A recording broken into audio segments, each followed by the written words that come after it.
বীরভূম জেলায় 5টি আসনে জয়ী হয়েছে তৃণমূল কংগ্রেস আর 6টাতে পরাজিত হয়েছে তৃণমূল কংগ্রেস।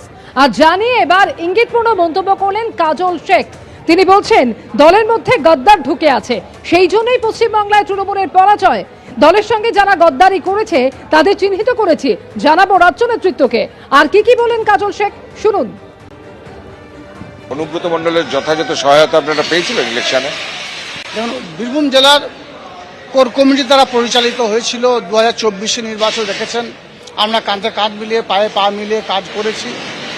এবং এই যে নির্বাচন, এই নির্বাচনে 11টা বিধানসভার মধ্যে 5টায় আমরা জয়যুক্ত হয়েছি, 6টায় আমরা পরাজিত হয়েছি। কেন হয়েছি, কী জন্য হয়েছি সে বিষয়ে মন্তব্য আমি করব না।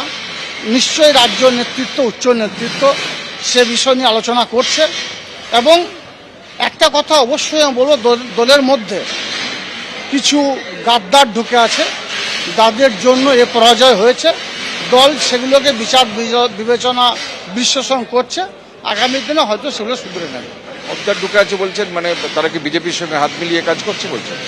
আমি এখন সে কথা বলবো না, কিন্তু দলের মধ্যে অবশ্যই কিছু গাদ্দার আছে। তার কারণ বাংলার এই যে পরাজয়, এই পরাজয়ের কারণ তারা। জেলার এই গদ্দারদের চিহ্নিত করতে পেরেছেন? যারা দলের সঙ্গে গাদ্দারি করেছে কিছু কিছু নাম অবশ্যই আমি চিহ্নিত করেছি, এবং সেগুলো রাজ্য নেতৃত্বকে আমি জানাবো, অবশ্যই জানাবো।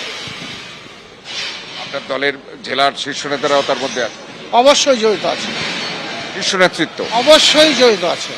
অনুব্রত মণ্ডলও? আমি কারো নাম নিচ্ছি না, কারো নাম নেওয়া সমীচীন হবে না, কিন্তু দলের শীর্ষ নেতৃত্ব